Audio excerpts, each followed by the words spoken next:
Paz do Senhor Jesus, queridos, paz do Senhor Jesus, Igreja de Cristo, boa noite, na paz do Senhor Jesus, a todos os irmãos, a todos os amigos. Vamos então ler a palavra?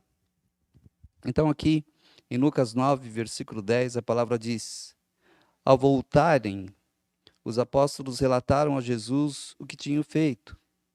Então ele os tomou consigo e retiraram-se para uma cidade chamada Betsaida.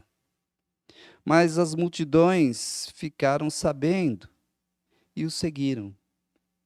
Ele as acolheu e falava-lhes acerca do reino de Deus e curava os que precisavam de cura. Ao fim da tarde, os 12 aproximaram-se dele e disseram: Manda embora a multidão para que eles possam ir aos campos vizinhos e aos povoados e encontrem comida e pousada, porque aqui estamos em lugar deserto. Ele, porém, respondeu: Deem-lhes vocês algo para comer. Eles disseram: Temos apenas 5 pães e 2 peixes, a menos que compremos alimento para toda esta multidão. E estavam ali cerca de 5.000 homens. Mas ele disse aos seus discípulos: Façam-nos sentar-se em grupos de 50. Os discípulos assim fizeram, e todos se assentaram. Tomando os 5 pães e os 2 peixes, e olhando para o céu, deu graças e os partiu. Em seguida, entregou-os aos discípulos para que os servissem ao povo. Todos comeram e ficaram satisfeitos, e os discípulos recolheram 12 cestos cheios de pedaços que sobraram. Amém? Nessa passagem que vamos refletir sobre experimentando a glória do céu estando ainda na terra. Experimentando a glória celeste estando ainda aqui, nesta terra. Amém? Vamos falar com o Senhor. Pai, nós te louvamos, ó Deus, nós bendizemos, exaltamos o teu nome, por mais esta ímpar oportunidade que tu estás nos concedendo, de podermos, como teus filhos, como igreja de Cristo, de podermos, como nação santa, como povo separado, compartilharmos a tua palavra. Muito obrigado, Senhor, pela tua palavra. Muito obrigado, Senhor, pelo acesso à tua palavra. Que a tua palavra, que é viva e eficaz, encontre lugar em nossos corações. Lugar, Senhor, para habitar. Lugar, Senhor, para germinar como semente em terra boa. Crescer, prosperar e dar fruto. E frutos que permaneçam. Em nome do Senhor Jesus. Por misericórdia, Senhor, fala conosco. Senhor, para isso, usa minha boca, fala, Senhor, através da minha boca, para que toda a tua igreja, todos esses teus filhos, que estão nesse momento, dedicando esse tempo a ti, possam ouvir a tua voz. E que ao ouvirmos a tua voz, Senhor, nós possamos reconhecê-lo. Reconhecê-lo como nosso Deus, como aquele que tem o melhor para as nossas vidas. Reconhecer que és tu mesmo quem está falando conosco. E que tudo, Senhor, seja para a glória, honra e louvor do teu nome. Agradecidos nós oramos em nome do Senhor Jesus. Amém, queridos? Então, vamos refletir a respeito desse assunto que eu julgo por demais importante. A expectativa celeste, a expectativa daquilo que desejamos para as nossas vidas. Queridos, quando estava preparando essa mensagem, eu li uma frase e essa frase me chamou bastante atenção. E eu gostaria, não é, de compartilhá-la com os irmãos. Falam muito comigo essa frase. E eu espero que fale aos corações dos irmãos também. Ela diz o seguinte: não esperemos até deixarmos este mundo para nos desligarmos dele, nem até que estejamos no céu para conhecer as coisas celestes. Extraordinário, não é? Que extraordinário! Não esperemos até deixarmos este mundo para nos desligarmos dele, nem até que estejamos no céu para conhecer as coisas celestes. Eu não sei de quem é essa frase, eu não saberia agora informar. É desconhecido para mim quem falou isso. Mas, se repararmos o que a frase está dizendo, se pararmos para analisar as nossas vidas, o nosso cotidiano, o nosso dia a dia, fatalmente nós vamos perceber que vivemos muito mais ligados à realidade natural, ou seja, à realidade deste mundo, do que à realidade espiritual, do que à realidade celeste, não é? Ou seja, as nossas atitudes, a nossa maneira de viver, a nossa maneira de ser, estão o tempo todo completamente envolvidas, dominadas, direcionadas pela razão do mundo. Nós vivemos muito mais a razão humana e a razão do mundo, não é? Do que ligados à razão espiritual, ou vivendo a razão espiritual. Estamos o tempo todo ligando-nos cada dia mais e mais a este século. Porque a situação, o cotidiano nos empurram, nos envolvem para essa realidade. Mas, deixa eu fazer uma pergunta para os irmãos. Não fomos chamados para vivermos fora do mundo? Não é isso que é a igreja? Igreja lá do grego eclesia quer dizer, né, ajuntamento ou reunião dos santos fora. Assembleia dos santos fora. Não fomos chamados, então, para vivermos fora do mundo?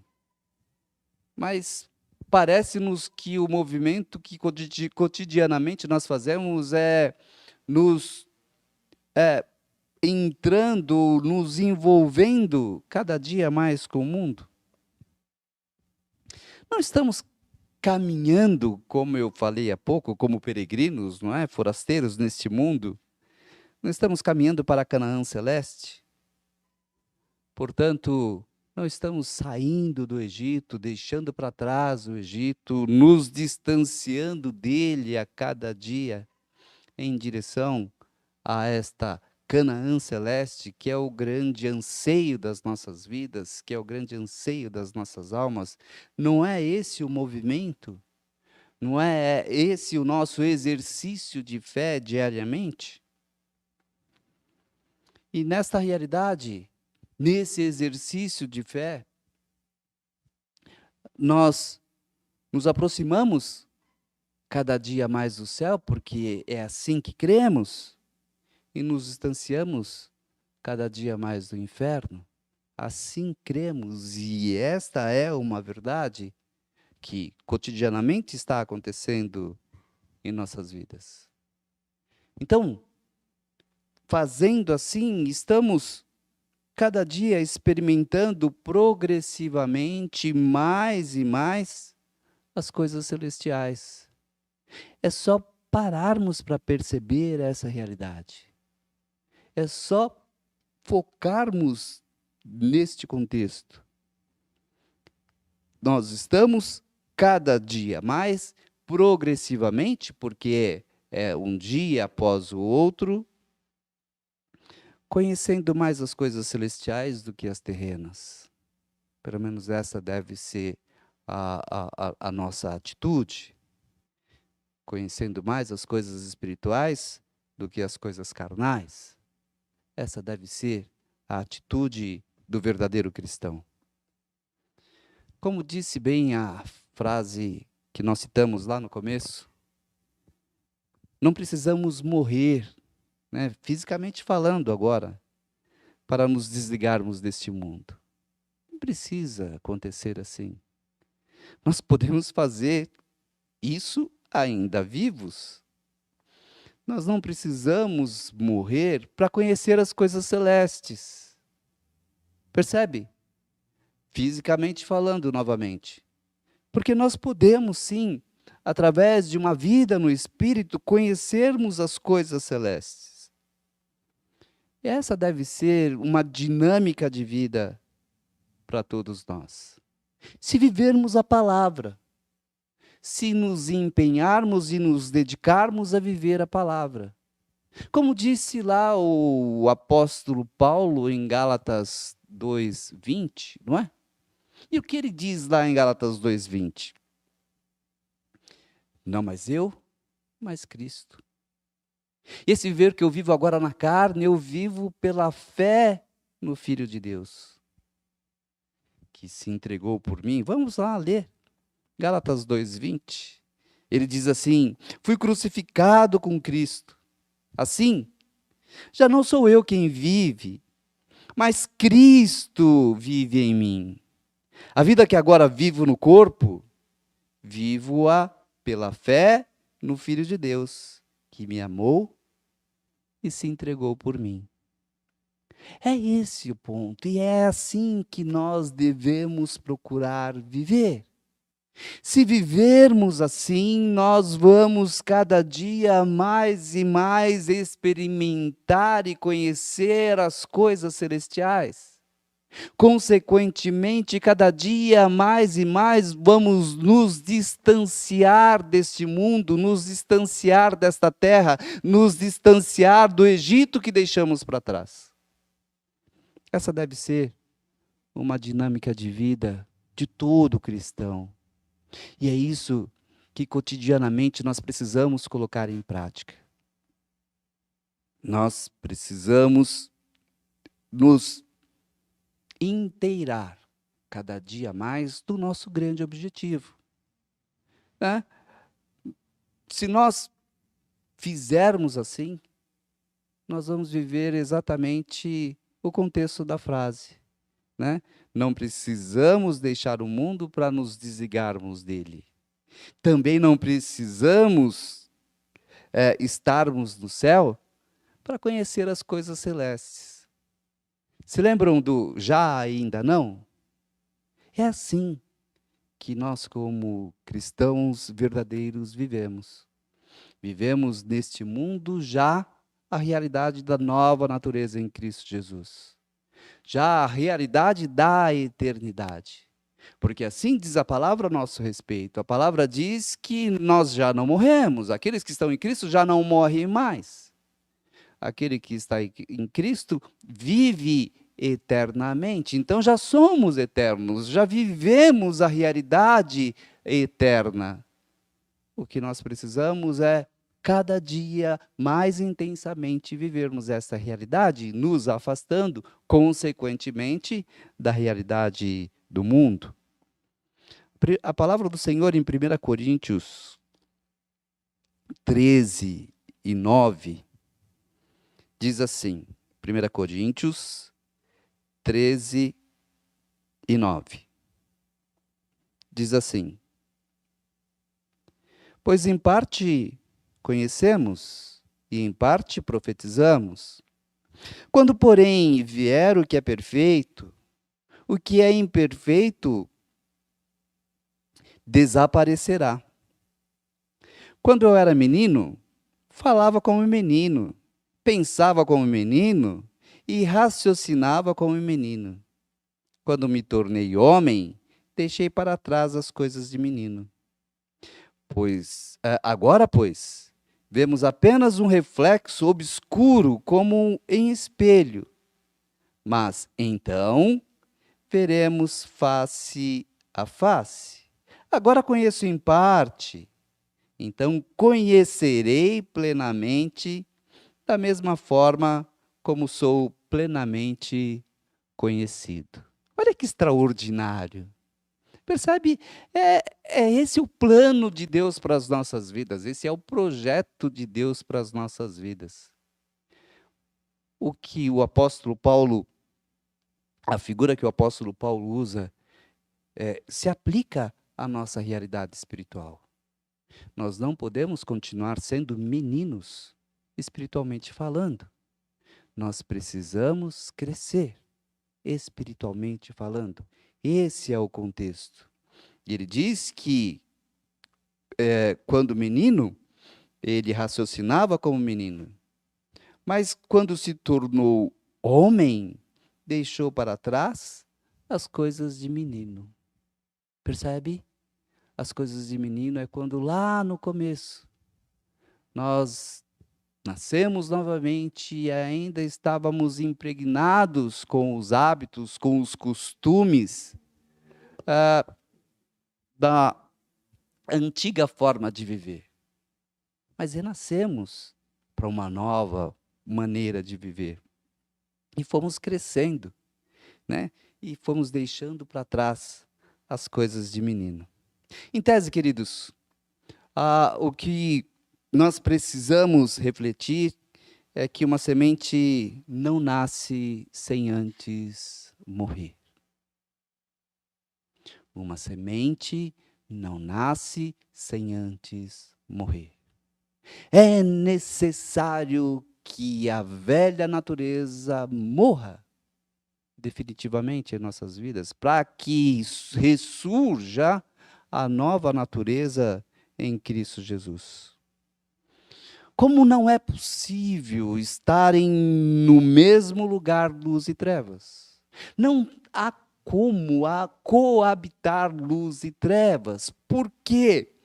Porque um dissipa o outro. Não é assim? Como quando você vai ligar uma luz num quarto escuro, você liga a luz, o que acontece com a escuridão que lá estava? Dissipa, acaba. A luz toma o lugar da escuridão que lá estava. Então, não tem como os dois coadunarem, percebe? Não tem como os dois permanecerem juntos. É necessário que um deixe o lugar para o outro. E nesse caso, que a luz, não é? Dissipe toda a treva em nossas vidas ou das nossas vidas. Queridos, o texto que nós lemos aqui está falando a respeito dos discípulos, não é? Assim como nós naturalmente vivemos, os discípulos também viviam. E nesse contexto, os discípulos aqui estavam retornando da primeira comissão que o Senhor Jesus dá a eles. Está lá no começo do capítulo 9, não é? Aqui, o que diz a palavra? Reunindo os 12, Jesus deu-lhes poder e autoridade para expulsar todos os demônios e curar doenças. E os enviou a pregar o reino de Deus e a curar os enfermos. E disse-lhes: não levem nada pelo caminho, nem bordão, nem saco de viagem, nem pão, nem dinheiro, nem túnica extra, e por aí vai. E essa é a primeira comissão que o Senhor dá aos discípulos. E eles retornam dessa primeira comissão e trazendo ao Senhor o relatório, não é? Aquilo que eles haviam feito. E aqui no versículo 10,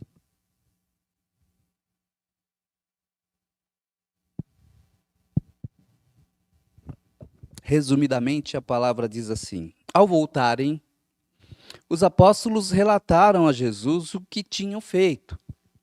Então Jesus os tomou e retiraram-se, mas as multidões ficaram sabendo e os seguiram.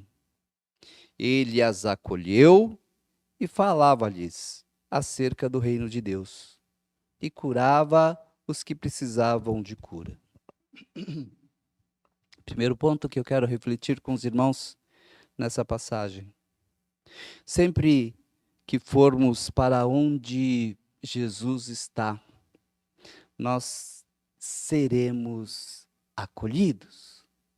Sempre que formos para onde Jesus está, as nossas necessidades serão atendidas, as nossas necessidades serão supridas. Percebem?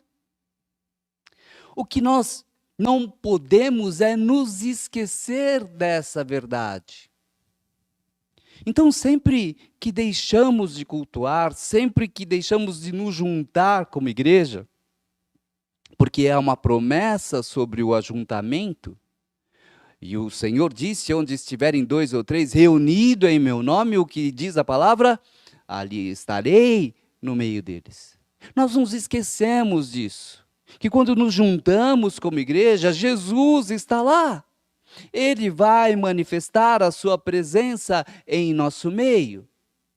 E muitas vezes abrimos mão de cultuar, abrimos mão de frequentar o culto, a reunião ou esse ajuntamento, por coisas tão pequenas, nos esquecendo que se formos para onde Jesus está, nós seremos acolhidos. Se formos para onde Jesus está, as nossas necessidades serão supridas.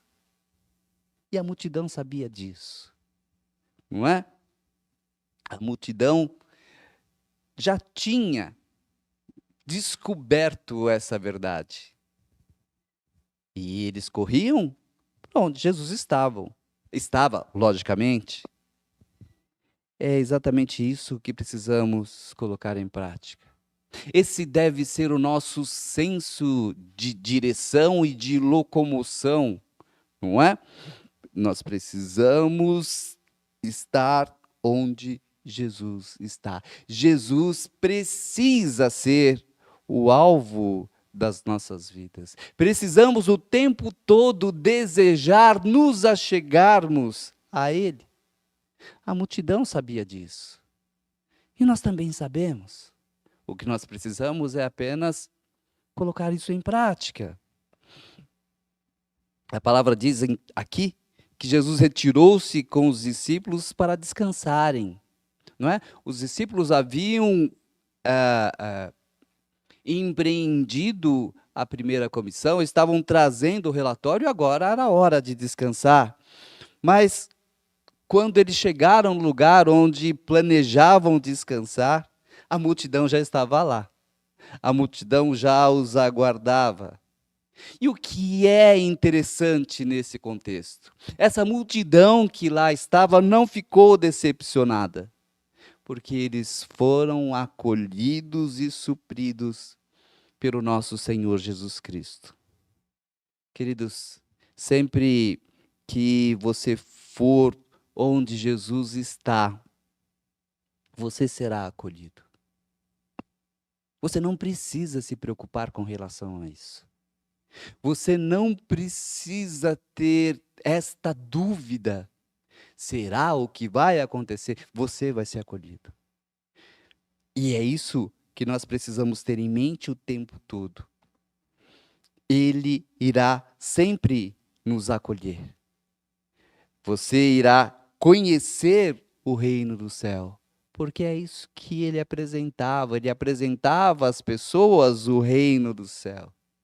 E conhecendo o reino do céu, há um movimento simultâneo e natural. Você vai se distanciando da terra. E ao conhecer o reino do céu, as suas necessidades serão supridas por esse reino, porque a presença do Senhor Jesus em nossas vidas supre toda e qualquer necessidade que nós tenhamos. Quando nós entendemos esta verdade, nós permitimos o extraordinário acontecer nas nossas vidas. Nós nos permitimos experimentar a manifestação daquilo que Ele tem para promover em nossas vidas e em favor das nossas vidas.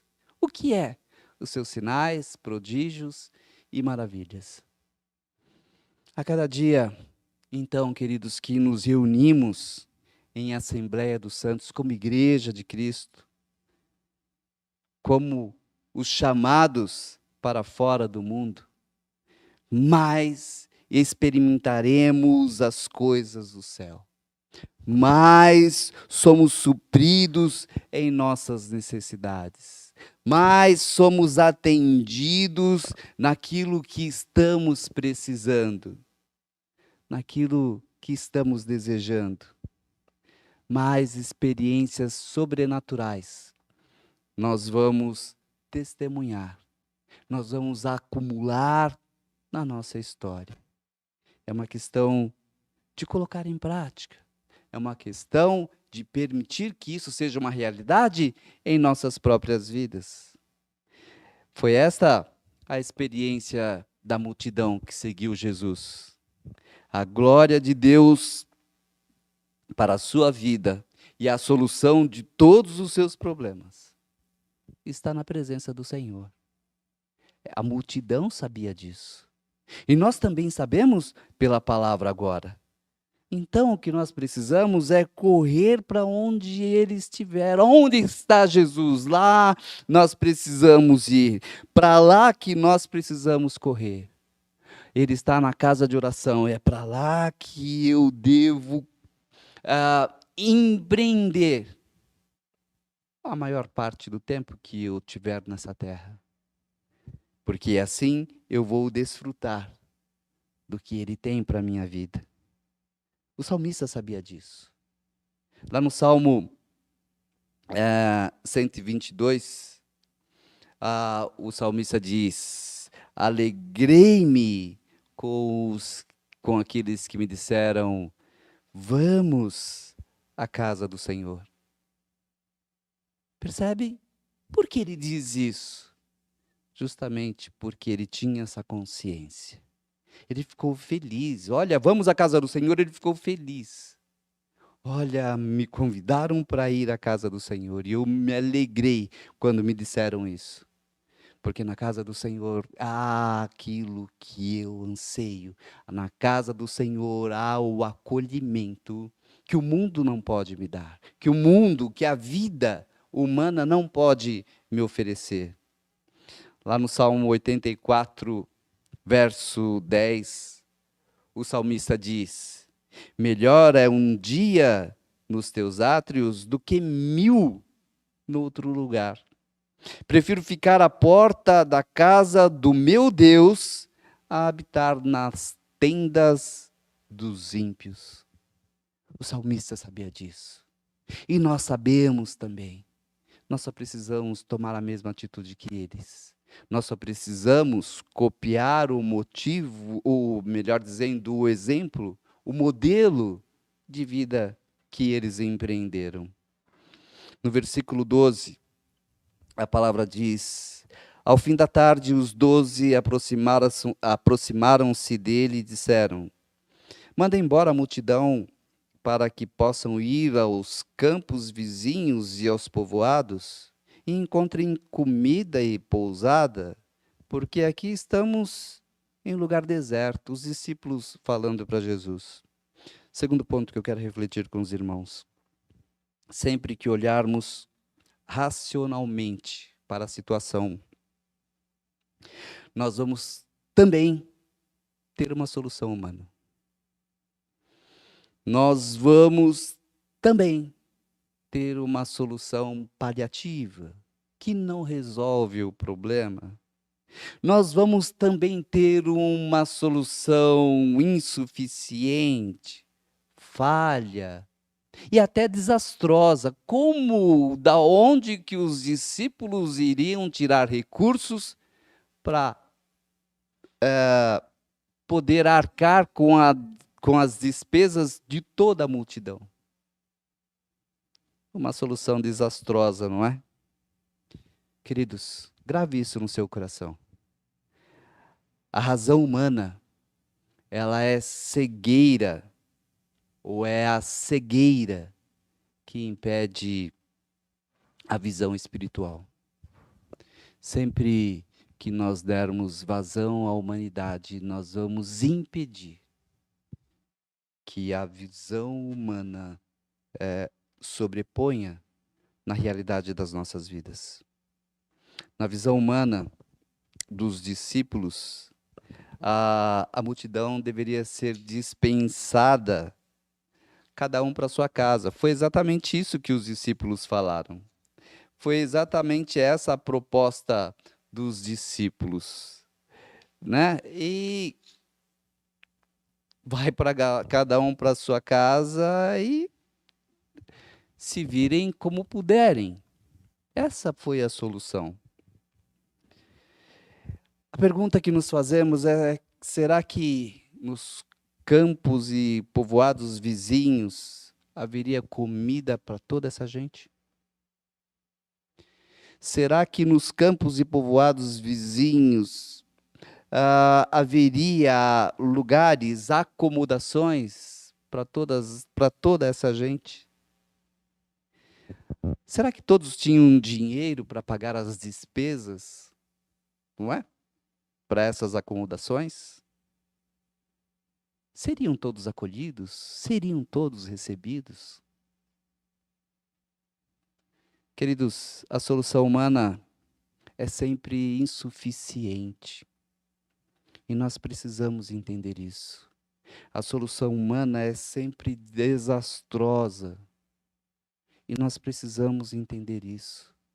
A palavra está nos mostrando isso. Por isso, pare de ficar olhando humanamente para o seu problema.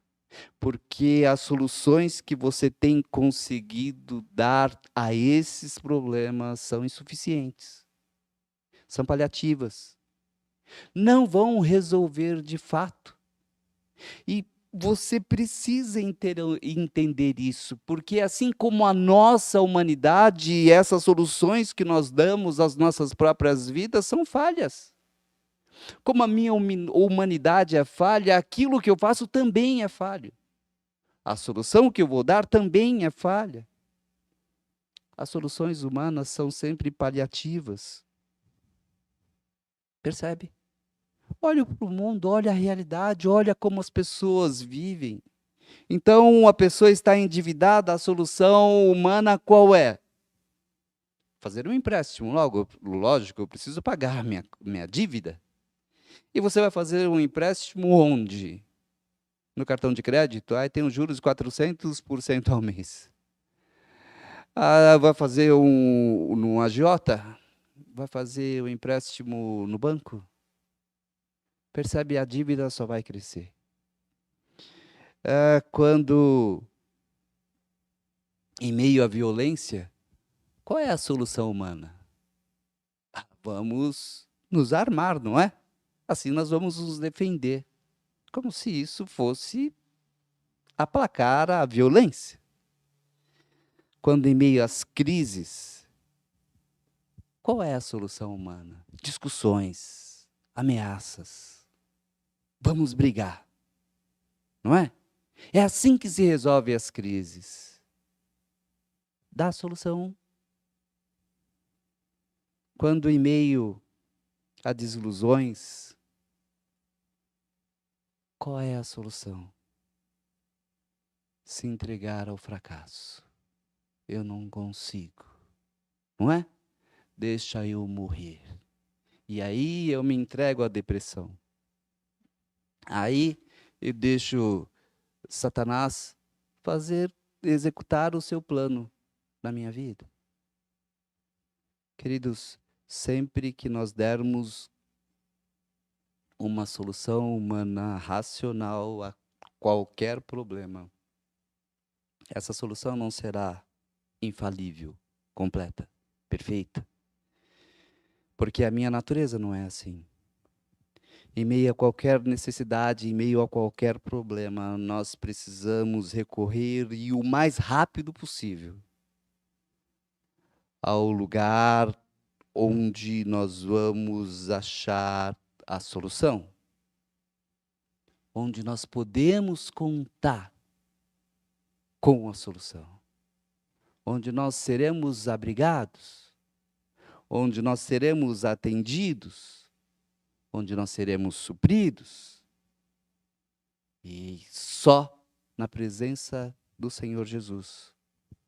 Isso será realidade em nossas vidas. Percebe? O salmista diz, lá no Salmo 121, acho que no versículo 1, verso 1, melhor dizendo: levanto ou ergo os meus olhos, né, para os montes, de onde me virá o socorro? Ele estava cercado, não tinha saída. De onde me virá o socorro? E ele mesmo responde: o meu socorro vem do Senhor, que fez os céus e a terra. A solução está no Senhor. A solução está em recorrer àquele que pode todas as coisas, que está no controle de todas as coisas. Aquele que tem, de fato, a solução completa para as nossas vidas. No versículo 13, a palavra diz: ele, porém, respondeu: deem-lhes vocês algo para comer. Terceiro ponto, queridos. Ao contrário do que imaginamos, a solução, o suprimento, está muito mais próximo de nós do que nós estamos percebendo. A solução está em nós mesmos. Olha que extraordinário. Em meio a situações inesperadas, em meio aos impossíveis da vida, a direção do olhar para dentro, onde estão guardados os nossos tesouros. A palavra do Senhor não diz que nós somos tabernáculos. O que é o tabernáculo lá no começo? O que era?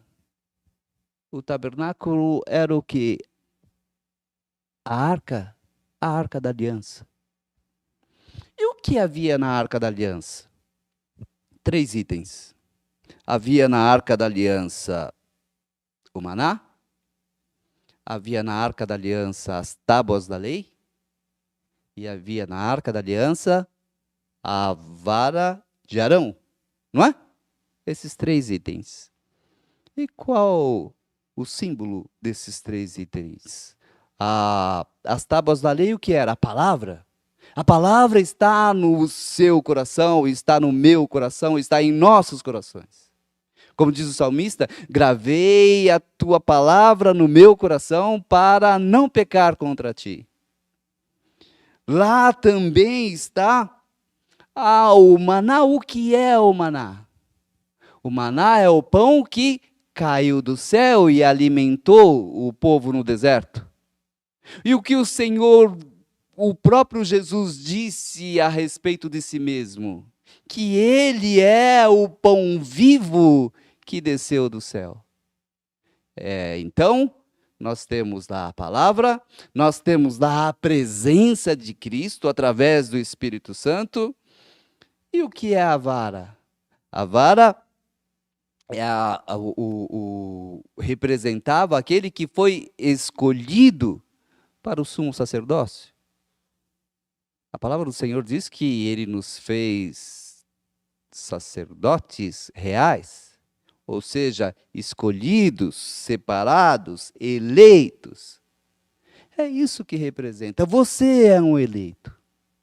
Então lá dentro você vai encontrar, sim, a palavra do Senhor, vai encontrar o Espírito Santo e você vai encontrar a sua eleição, que é a vida que você tem agora, a vida eterna, porque você nasceu de novo, porque você crê em Cristo Jesus. Os discípulos procuraram solução fora. Percebe? Os discípulos procuraram solução ao redor, longe, nos campos e povoados vizinhos. Quantas vezes nós temos agido da mesma forma? Quantas vezes nós buscamos, igreja mesmo, no pastor, nos irmãos, a solução?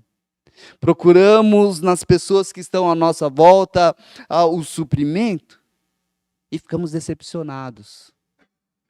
Porque o ser humano ele é decepcionante, porque não é perfeito, não é?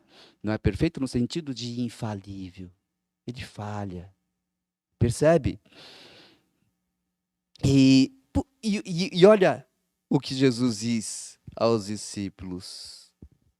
Jesus disse: deem vocês mesmos. Ou seja, é você mesmo que tem que agir. É você mesmo que tem que dar a solução. É você mesmo que tem que orar. É você mesmo que tem que se posicionar diante de Deus. É você mesmo que tem que se aproximar do Senhor. É você mesmo que tem que viver uma vida mais no espírito e menos na carne. Percebe? Essa é a solução. É disso que o Senhor está falando. A solução está com você e em você. Pare de procurar fora, pare de procurar no outro. Para de procurar longe, como os discípulos fizeram. Pare de ser dependente. Dependa apenas do Senhor. Pare de ser dependente da realidade humana. É isso que eu estou querendo dizer. Seja dependente do Senhor. Pare de andar de moletas. Pare de ser carregado pelos outros. Você pode andar sozinho. Ande sozinho. Você pode. Foi exatamente isso que o Senhor Jesus falou aos discípulos. Deem a solução vocês mesmos. O Senhor está falando para você, dê esse passo. Dê a solução você mesmo, você consegue. Lá em João 7,38, a palavra diz: quem crê em mim, como diz a Escritura, do seu interior fluirão rios de água viva. Percebe? Você crê. Então, do seu interior flui rios de água viva. Isso é uma realidade para você. Então, você tem a solução. Lá em João 15,7, a palavra diz: se as minhas palavras estiverem em volta. Deixa eu abrir. João 15,7. É rapidinho. Já estamos terminando. Diz assim: se vocês permanecerem em mim, as minhas palavras permanecerem em vocês, pedirão o que quiserem e lhes será concedido. Percebe? A solução está em você, está na sua mão. Por isso, ele separou você. Por isso, ele elegeu você. Na parte B do versículo 13, o texto diz: eles disseram: temos apenas 5 pães e 2 peixes, a menos que compremos alimento para toda esta multidão. Terceiro e último ponto que eu quero refletir com você. Não importa o quão pequeno e insuficiente você é, se Jesus estiver presente, o milagre da multiplicação vai acontecer. Você não será decepcionado. Se Jesus estiver presente, a solução virá. O milagre ocorrerá, porque Ele garante isso. Vejam, os discípulos pensaram exatamente como pensaríamos ou como pensamos, não é? Como pensamos hoje, agora.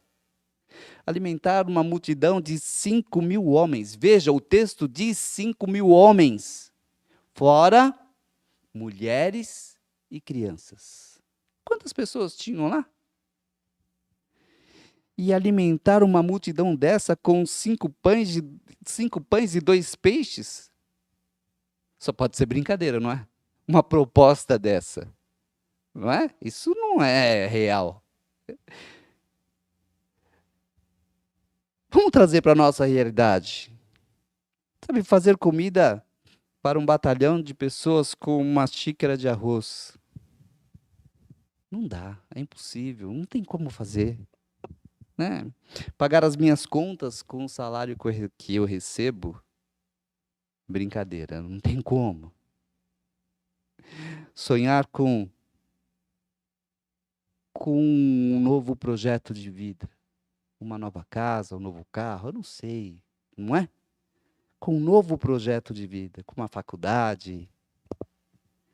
Sabe, eu não tenho dinheiro para isso. Isso é perder tempo. A pergunta não é como eu vou fazer. A pergunta é o que eu tenho para oferecer para que isso seja uma realidade.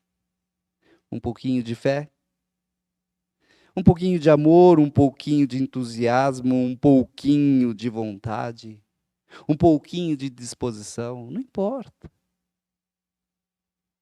Jesus não especificou exatamente o que os discípulos teriam que apresentar a ele.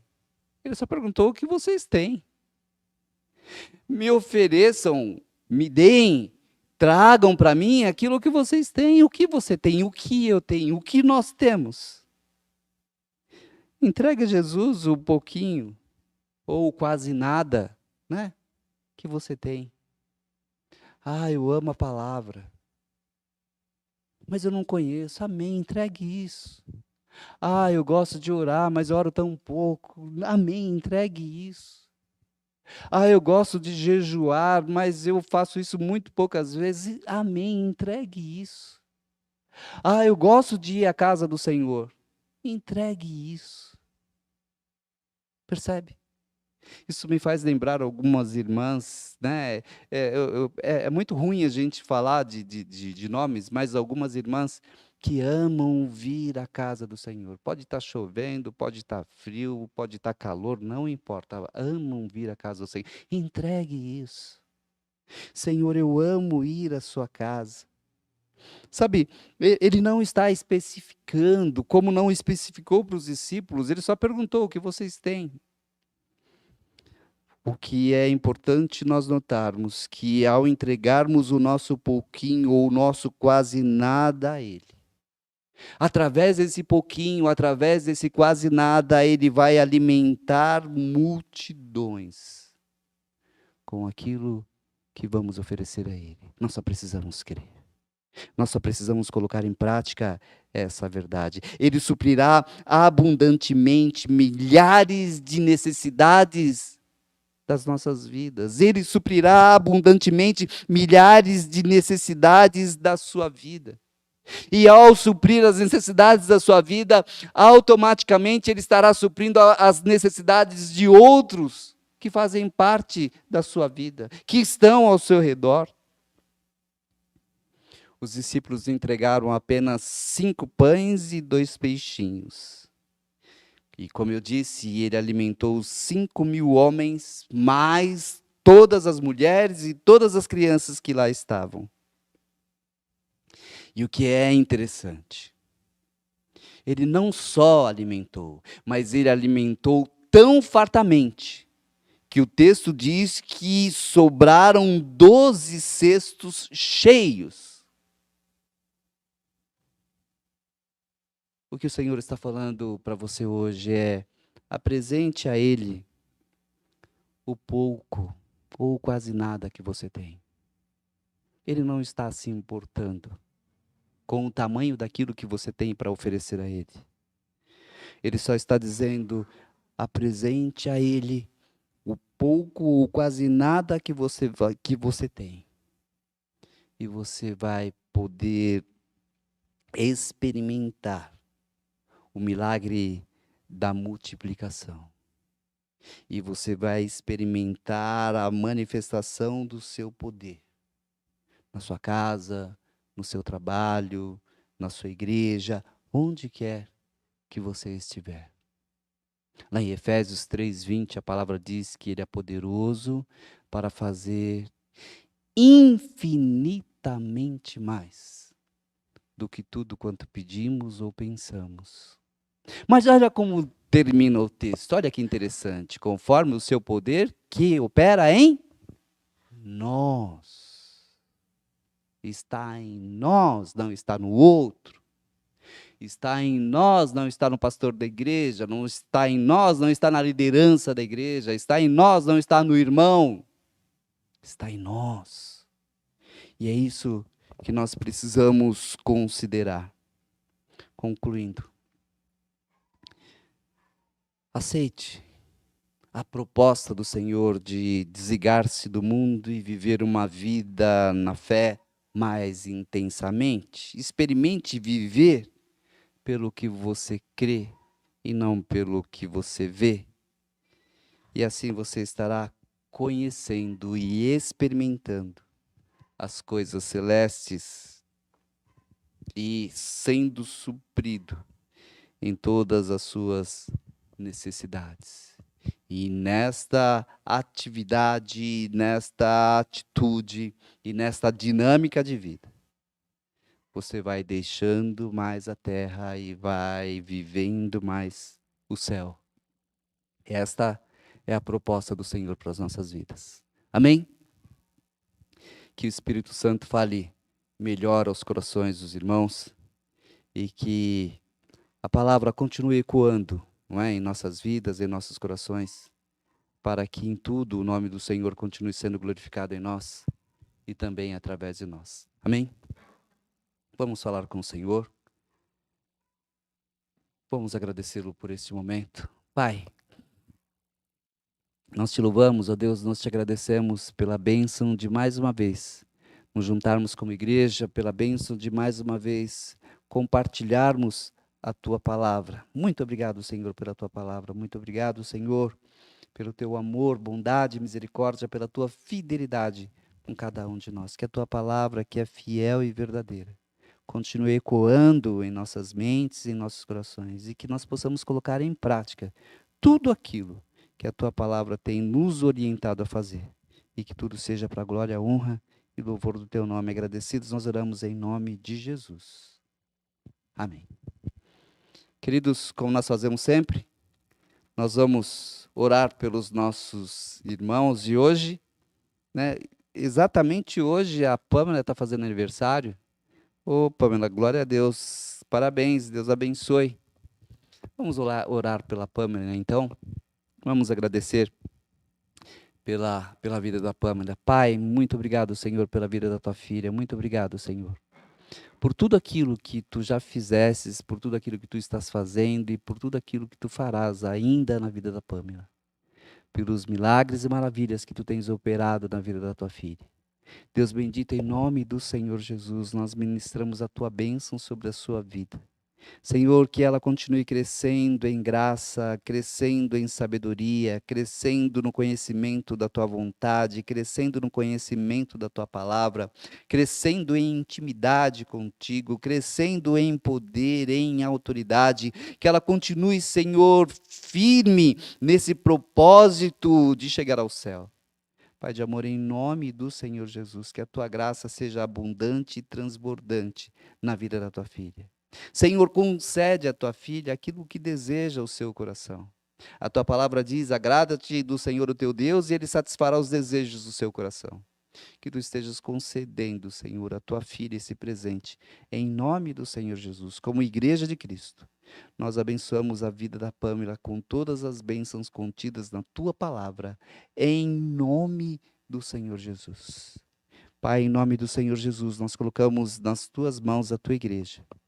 Mais uma vez nós te pedimos, ó Deus, age na vida da tua igreja, Senhor, na área da saúde. Cura, Senhor, os nossos irmãos. Cura, Senhor, a irmã Silvana. Cura, Senhor, a, a irmã Ângela Ávila. Cura, Senhor, a irmã Nice. Cura, Senhor, a irmã Nilza. Cura, Senhor, a irmã Jussara. Todos os nossos irmãos que estão enfermos. Cura pelo amor do teu nome. Senhor, intervém, faz o milagre nas vidas dessas tuas filhas e todos os teus filhos que estão enfermos, em nome do Senhor Jesus. Senhor, em nome de Jesus, abre as janelas dos céus e concede a bênção da prosperidade à tua igreja.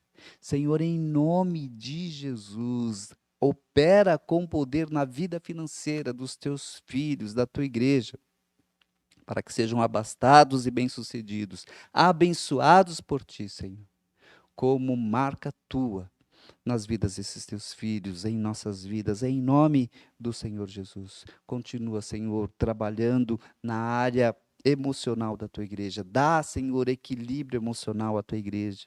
Os dias são maus, ó Deus, E muitas vezes ficamos pressionados. Senhor, pelo amor do teu nome, dá equilíbrio emocional à tua igreja. Senhor, em nome de Jesus, reanima aqueles que estão desanimados. Senhor, faça-os voltar a andar em direção ao centro da tua vontade. Em nome do Senhor Jesus. Dá-nos o restante de semana abençoado na tua presença. Continue nos guardando, nos dando livramento de todo mal, de toda ação maligna, de todo plano de Satanás, de toda armadilha, de tudo aquilo que vem para nos desestimular, nos desanimar, tudo aquilo que vem para nos tirar do foco, tudo aquilo que vem, Senhor, para nos fazer parar de andar em direção ao centro da tua vontade. Senhor, continue nos dando livramento pelo teu poder. Dá-nos uma semana, um restante de semana abençoado na tua presença. Abençoa, Senhor, o nosso final de semana. Abençoa o culto de domingo, Senhor. Usa aquele que vai trazer a tua palavra. Senhor, que possa ministrar aos nossos corações com poder e grande glória para o louvor do teu nome. Deus bendito, continua cuidando da tua igreja, que a bênção da paz, que a bênção da saúde, que a bênção da prosperidade, que a bênção da plenitude do teu Santo Espírito, que a bênção da realização, da alegria, do regozijo, do refrigério, sejam manifestados, ó Deus, e derramados sobre cada um desses irmãos, e sobre cada lar, e sobre cada família desses irmãos que estão conosco nesse momento. E que tudo, Senhor, seja para a glória, honra e louvor do teu nome. Fica conosco, Senhor, porque a tua presença é o bem maior que possuímos. Fica conosco, em nome do Senhor Jesus.